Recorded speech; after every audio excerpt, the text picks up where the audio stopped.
ನಂಬಿಕೆ ಇರುವಲ್ಲಿ ಅದ್ಭುತಗಳಿವೆ, ಅದ್ಭುತ ಇರುವಲ್ಲಿ ವೆಲಂಕಣಿ ಮಾತೆಯ ಕೃಪೆ ಇದೆ. ಹೃದಯಪೂರ್ವಕವಾಗಿ ಕರೆಯುವವರನ್ನು ತಾಯಿ ಎಂದಿಗೂ ಬರಿಗೆಯಲ್ಲಿ ಹಿಂತಿರುಗಿಸುವುದಿಲ್ಲ. ಒಂದು ಹೊಸ ಸ್ಥಳ, ಒಂದು ಹೊಸ ಅನುಭವ, ಒಂದು ಹೊಸ ಕತೆ. ಟ್ರಾವೆಲ್ ಡೇಸ್ 19ಗೆ ನಿಮಗೆಲ್ಲರಿಗೂ ಸ್ವಾಗತ. ಬನ್ನಿ, ನೆನಪಾಗುವ ನೆನಪುಗಳನ್ನು ಒಟ್ಟಾಗಿ ಕಟ್ಟೋಣ. ಇವತ್ತಿನ vlog video Velankanni logs. So ವೆಲಂಕಣಿಗೆ ನಾನು ಪ್ರಯಾಣ ಮಾಡಿದ್ದೆ. ಸೊ ಕುಂದಾಪುರದಿಂದ ವೆಲಂಕಣಿಗೆ. ಸೊ ವೆಲಂಕಣಿ ಹೋದಾಗ ಹೇಗೆಲ್ಲ ನನಗೆ ಅನುಭವ ಆಯ್ತು, ಏನೆಲ್ಲ ಮಾಡಿದೆ, ಎಲ್ಲಿ ಹೋದೆ, ಹೇಗೆ ಹೋದೆ, ಎಲ್ಲ ಡೀಟೇಲ್ಸ್ ಆಗಿ ವಿಡಿಯೋದಲ್ಲಿ ತೋರಿಸ್ತೀನಿ ನಿಮ್ಗೆ. ಎಷ್ಟು ಜನರಿಗೆ ವೆಲಂಕಣಿ ಹೋಗ್ಬೇಕಂತ ಇರುತ್ತೆ, ಹೋಗ್ಲಿಕ್ಕೆ ಆಗುದಿಲ್ಲ. ನಾನು ಹಾಗೆ ತುಂಬಾ ವರ್ಷದಿಂದ ಹೋಗ್ಬೇಕು ಅಂತ ಅನ್ಕೊಂಡೆ, ಆಗ್ಲಿಲ್ಲ. ಆದ್ರೆ ಫೈನಲಿ ನಾನು ವೆಲಂಕಣಿ ಹೊರಟಿದ್ದೀನಿ. ನೋಡಿ, ಇದು ನಾಗಪಟ್ಟಣಂ ರೈಲ್ವೆ ಸ್ಟೇಷನ್ ಅಲ್ಲಿ ಎಷ್ಟು ಜನ ಇದ್ದಾರೆ ನೋಡಿ. ಇದು ಪೂರಾ ವೆಲಂಕಣಿ ಹೋಗುವವರೇ, ಮತ್ತೆ ಎಲ್ಲಿಗೂ ಅಲ್ಲ. ವೆಲಂಕಣಿ ಹೋಗ್ಲಿಕ್ಕೆ ಒಂದು ಟ್ರೈನ್ ಬರುತ್ತೆ, ಡೆಮೋ ಟ್ರೈನು. ಬೆಳಗ್ಗೆ 10:30 ಒಂದ್ಸಲ ಇದೆ, ಕಡೆಗೆ 11:30 ಒಂದ್ಸಲ ಇದೆ. ಸೊ ಈಗ 11:30 ಆಗಿತ್ತು ನಾವು ಮುಟ್ಬೇಕಾದ್ರೆ, ಈಗ ಟೈಮ್ ಬಂದಿದೆ ನೋಡಿ.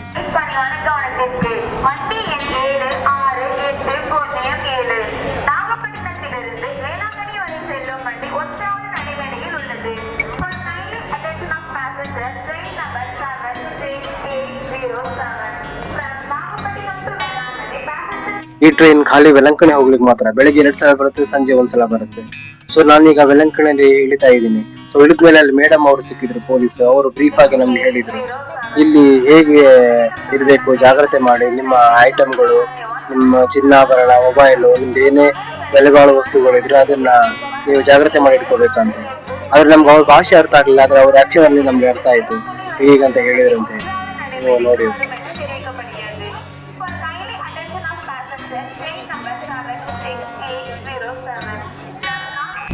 ಮೇಡಮ್ ಹೇಳುವುದನ್ನೆಲ್ಲ ಕೇಳ್ಕೊಂಡು ಹಾಗೆ ಹೊರಗಡೆ ಬಂದೆ. ಇದು ನೋಡಿ ವೆಲಂಕಣಿ ಸ್ಟೇಷನ್.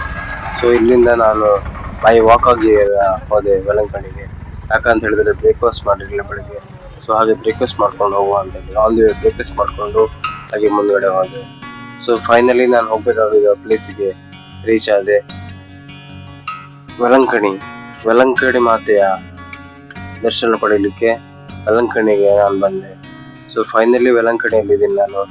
ಸೊ ನನ್ನ ಸಂತೋಷಕ್ಕೆ ಬೆಲೆನೇ ಇಲ್ಲ, ಅಷ್ಟು ಖುಷಿ ಆಯ್ತು ನನಗೆ. ಫೈನಲಿ ವೆಲಂಕಣಿ ರೀಚ್ ಆಯ್ತು ಅಂತ ಹೇಳಿ. ಸೊ ತುಂಬಾ ಖುಷಿ ಆಗ್ತದೆ ಫ್ರೆಂಡ್ಸ್, ಅಷ್ಟು ಇಷ್ಟ ಅಲ್ಲ ಖುಷಿ. ನಂದೊಂದು ಕನಸು ಅಂತಾರಲ್ಲ ವೆಲಂಕಣಿ ಹೋಗ್ಬೇಕಂತ ಹೇಳಿ, ಅದು ಫೈನಲಿ ಈಡೇರಿತು. ಜೀಸಸ್ ಸ್ಟ್ಯಾಚು ನೋಡ್ಲಿಕ್ಕೆ ಎಷ್ಟು ಖುಷಿ ಆಯ್ತು ನೋಡಿ. ಹಾಗೆ ನೋಡ್ಕೊತಾ ಹಾಗೆ ಮುಂದೆ ಹೋದೆ. ಚರ್ಚ್ ಹತ್ರ ಹೋಗ್ತಾ ನೋಡಿ ಹೇಗಿದೆ ನೋಡಿ ಚರ್ಚ್. ಇಷ್ಟು ದಿನ ಖಾಲಿ ಫೋಟೋದಲ್ಲಿ ವಿಡಿಯೋದಲ್ಲಿ ನೋಡಿದ್ದೆ. ಸೊ ಲೈವ್ ಆಗಿ ನೋಡ್ತಾ ಇದ್ದೀನಿ. ನೋಡಿದರೆ ಆಕಾಶಕ್ಕೆ ತಾಗೋ ತರ ಇದೆ, ಆ ತರ ಕಾಣ್ತದೆ ಚರ್ಚ್. ಎಷ್ಟು ಸುಂದರವಾಗಿದೆ ಅಂತ ಹೇಳಿದ್ರೆ ಅಷ್ಟು ಸುಂದರವಾಗಿದೆ. ಸೊ ಇನ್ನು ಹತ್ತಿರದಿಂದ ನೋಡಿ ಹೇಗೆ ಕಾಣಿಸುತ್ತೆ ಅಂತ ಹೇಳಿ, ಅಷ್ಟು ವರ್ಡ್ಸ್ ಅಲ್ಲಿ ಹೇಳಲಿಕ್ಕೆ ಆಗೋದಿಲ್ಲ, ಅಷ್ಟು ಚೆನ್ನಾಗಿದೆ ಚರ್ಚ್. ಸೊ ಹಾಗೆ ನಾನು ಮುಂದೆ ಹೋದೆ. ಚರ್ಚಿದು ಮಾಸ್ ಟೈಮಿಂಗ್ ಬರುತ್ತೆ, ಪೂಜೆ ಟೈಮಿಂಗ್ಸ್, ಅದನ್ನ ಇಲ್ಲಿ ಹಾಕಿದ್ದೀನಿ ನೋಡಿ, ನೋಡ್ಕೊಳ್ಳಿ. ನೆಕ್ಸ್ಟ್ ಬರುತ್ತೆ. ಸೊ ನೀವು ಗೊತ್ತಾಗ್ಲಿಲ್ಲ ಅಂತ ಹೇಳಿದ್ರೆ ವಿಡಿಯೋ ಪಾಸ್ ಮಾಡಿ ನೋಡ್ಕೊಳ್ಳಿ. ಮತ್ತೆ ನಿಮ್ಗೆ ಬೇಕಂತ ಹೇಳಿದ್ರೆ ವೆಬ್ಸೈಟ್ ಅಲ್ಲಿ ಸಿಗುತ್ತೆ ನೋಡಿ, ವೆಬ್ಸೈಟ್ ಸರ್ಚ್ ಮಾಡಿ. ಸೊ ಅದು ಸಿಗುತ್ತೆ. ಸೊ ಹಾಗೆ ಚರ್ಚ್ ಒಳಗೆಲ್ಲ ಹೋಗಿ ಬೇಡ್ಕೊಂಡು, ಚರ್ಚ್ ಒಳಗೆ ವಿಡಿಯೋ ತೆಗಿಲಿಲ್ಲ, ತೆಗಿಬಾರ್ದು ಅಂತ ಹೇಳಿ. ಸೊ ವಿಡಿಯೋ ತೆಗಿಲಿಲ್ಲ, ಹಾಗೆ ಎಲ್ಲ ಬೇಡ್ಕೊಂಡು ಒಂದು ಹೋದೆ. ಕ್ಯಾಂಡಲ್ ಎಲ್ಲ ಹಚ್ತಾ ಇದ್ದೀನಿ.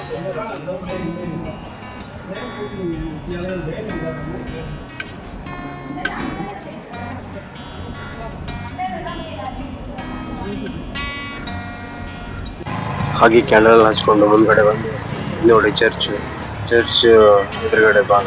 ಸೊ ಇದ್ರ ಅಪೋಸಿಟ್ ಅಲ್ಲಿ ಹಳೆ ಓಲ್ಡ್ ಚರ್ಚ್ ಇದೆ. ಸೊ ಅದು ರಿಸರ್ವೇಷನ್ ಮಾಡ್ಲಿಕ್ಕೆ. ಸೊ ಅಲ್ಲಿಗೆ ಹೋಗ್ಲಿಕ್ಕೆ ನಾನು ಹೊರಟೆ. ಇಲ್ಲಿ ನೋಡಿ ಆ ಕಡೆ ಈ ಕಡೆ ನಡೀಲಿಕ್ಕೆ ಇದು ಇಂಟರ್ಲಾಕ್ ಹಾಕಿ ಇದು ಮಾಡಿದ್ದಾರೆ. ಸೊ ಇಲ್ಲಿ ಮಧ್ಯದಲ್ಲಿ ಹೊಯ್ಗೆ ಸ್ಯಾಂಡ್ ಅಂತಾರಲ್ಲ, ಅದ್ರ ಮೇಲೆ ನಡ್ಕೊಂಡು ಹೋಗ್ತಾರೆ. ಎಷ್ಟೋ ಜನ ಅವ್ರ ಕಷ್ಟ, ಅವ್ರಿಗೆ ಏನಾದ್ರು ಆಗ್ಬೇಕಂತಿದ್ರೆ ಅದೆಲ್ಲ ಬೇಡ್ಕೊಂಡು ಅಲ್ಲಿ ಮೊಣಕಾಲಲ್ಲೇ ಹೋಗ್ತಾರೆ, ಬರಿಗಾಲಲ್ಲಿ ಹೋಗ್ತಾರೆ. ಸೊ ಮೊಣಕಾಲಲ್ಲಿ ಆಗಿಲ್ಲ ಅಂತ ಹೇಳಿದ್ರೆ ಈಗ ಹೋಗ್ತಾರೆ. ಅಲ್ಲಿ ಕಾಣ್ತಾ ಇದೆ ನಿಮಗೆ, ಹಾಗೆ ಹೋಗ್ತಾರೆ. ಸೊ ಇದು ಮೇ ಬಿ 1 ಕಿಲೋಮೀಟರ್ ಹತ್ರ ಇರ್ಬೋದು ಓಲ್ಡ್ ಚರ್ಚ್ಗೆ ಹೋಗ್ಲಿಕ್ಕೆ, ನ್ಯೂ ಚರ್ಚಿಂದ. ಸೊ ಸಿಕ್ಕಾಪಟ್ಟೆ ಜನ ಹೋಗ್ತಾರೆ. ಅವ್ರ ಕಷ್ಟ ಎಲ್ಲ ಬಗೆಹರಿಸಿದ್ಮೇಲೂ ಹೋಗ್ತಾರೆ, ಬಗೆಹರಿಸ್ಲಿ ಅಂತಾನೂ ಹೋಗ್ತಾರೆ. ಸೊ ಅದೆಲ್ಲ ಅವ್ರ ನಂಬಿಕೆ. ಇದು ಒಂದು ಮಾರ್ನಿಂಗ್ ಸ್ಟಾರ್ ಚರ್ಚ್ ಅಂತ ಇದೆ, ಅಲ್ಲೇ ಮುಂದ್ಗಡೆ ಇದೆ. ಸೊ ಇದು ಅದ್ಭುತವಾಗಿದೆ. ಇದ್ರ ವಿಡಿಯೋ ತೆಗಿಲಿಕ್ಕೆ ಆಗ್ಲಿಲ್ಲ ನನಗೆ. ಅದೇ ಒಂದು ಫೋಟೋ ತೆಗೆದೆ, ಅದನ್ನೇ ನಿಮಗೆ ನೋಡ್ತಾ ಇದ್ದೀನಿ. ಓಲ್ಡ್ ಚರ್ಚ್ ಹತ್ರ ಇದೆ. ಓಲ್ಡ್ ಚರ್ಚ್ ವಿಡಿಯೋ ತೆಗುವ ಅಂತ ಹೇಳಿದ್ರೆ ಆಗ್ಲಿಲ್ಲ, ಯಾಕಂತ ಹೇಳಿದ್ರೆ ಡೆಮೋಲಿಷ್ ಮಾಡಿದ್ದಾರೆ. ಪೂರ ಡೆಮೋಲಿಷ್ ಮಾಡಿ ಹಾಕಿದ್ರು. ಸೊ ಹಾಗೆ ಅಲ್ಲಿ ಹೋಗಿ ಹೋಲಿ ವಾಟರ್ ಸಿಗುತ್ತೆ, ಆ ಹೋಲಿ ವಾಟರ್ ತಗೊಂಡು ಹಾಗೆ ರಿಟರ್ನ್ ಹೋಗ್ತಾ ಇದ್ದೀನಿ.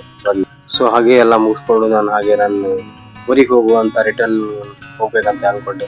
ಸೊ ಆದ್ರೆ ಟೈಮ್ ಆಗಿತ್ತು, ಬೇಡ ಅಂತ ಹೇಳಿ ಮನೆಯಿಂದನೂ ಕಾಲ್ ಬಂತು, ಬೇಡ ಹೋಗೋದು ಬೇಡ, ನೀ ಅಲ್ಲೇ ಇರು ಅಂತ ಹೇಳಿ. ಸೊ ಅದಕ್ಕೋಸ್ಕರ ನಾನು ಮತ್ತೆ ಅಲ್ಲಿ ಸ್ಟೇ ಮಾಡಿದೆ. ಸೊ ಅಲ್ಲೇ ನಿಮಗೆ ಚರ್ಚ್ ಕಡೆಯಿಂದನೂ ಅಲ್ಲಿ ರೂಮ್ ಸಿಗುತ್ತೆ. ಸೊ ಅಲ್ಲಿ ಬೇಕಾದ್ರೆ ಇರ್ಬೋದು, ಇಲ್ಲ ಅಂತ ಹೇಳಿದ್ರೆ ಅಲ್ಲಿ ಹೊರಗಡೆ ರೂಮ್ ಸಿಗುತ್ತೆ, 1,000 ಸಿಗುತ್ತೆ ವಿತೌಟ್ AC, 700 ಸಿಗುತ್ತೆ. ನೀವು ರೂಮ್ ಚೆನ್ನಾಗಿದೆ ನೋಡ್ಕೊಂಡು ನೀವು ಅಲ್ಲಿ ಸ್ಟೇ ಆಗ್ಬೋದು. ಸೊ ಮತ್ತೆ ನಾನು ಅದು ಇಲ್ಲಿ ಹೇಗೆ ಬಂದೆ ಹೇಗೆ ಹೋದೆ ಅಂತ ಹೇಳಿ ನಾನು ವಿಡಿಯೋ ಮಾಡ್ತೀನಿ ಅಂತ ಹೇಳಿದ್ದೆ. ಆ ವಿಡಿಯೋನ ನಾನು ಪಾರ್ಟ್ 2 ಅಲ್ಲಿ ನಿಮಗೆ ಹಾಕ್ತೀನಿ, ಯಾಕಂದ್ರೆ ತುಂಬಾ ಲಾಂಗ್ ಆಗುತ್ತೆ ವಿಡಿಯೋ. ಸೊ ಅದಕ್ಕೋಸ್ಕರ ಯಾರಿಗೆ ನೋಡ್ಲಿಕ್ಕೂ ಕಷ್ಟ ಆಗುತ್ತೆ. ಸೊ ಪಾರ್ಟ್ 2 ಅಲ್ಲಿ ಹಾಕ್ತೀನಿ. Thank you.